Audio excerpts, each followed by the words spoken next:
sicuramente è un momento importante della città, ma è pur sempre il carnevale, insomma, no? Perché bisogna recuperare un po' un rapporto gioioso, insomma, con quella che è una festa in città, insomma, che una volta era conosciuta come una festa di popolo, di cittadini.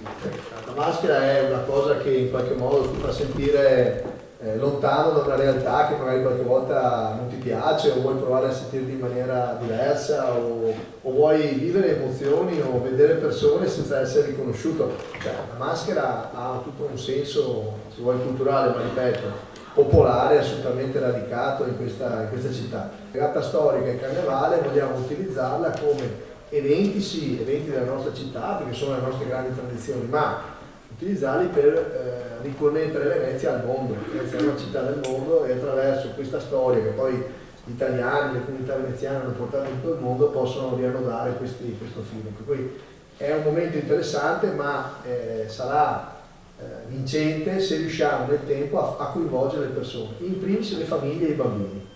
E questo è stato, diciamo, l'ordine, non un suggerimento, la richiesta, l'ordine che è stato dato a Vela per organizzare il carnevale, e sarà per tutti i carnevali che faremo, cioè, come abbiamo fatto per le vacanze di Natale, per la regata storica, per il Redentore. Noi vogliamo che tutta la città senta questo momento e partecipi, perché per troppo tempo abbiamo visto una distanza di questi grandi eventi, che sono anche costi importanti in ogni caso, che sosteniamo, e non devono essere soltanto il traino, pensare che siano il traino per l'industria turistica, assolutamente importante, ma diventano veramente traino se diventano momenti di festa e di vissuto della nostra città. E per cui abbiamo chiesto che venga diffusa questa iniziativa in tutto il territorio.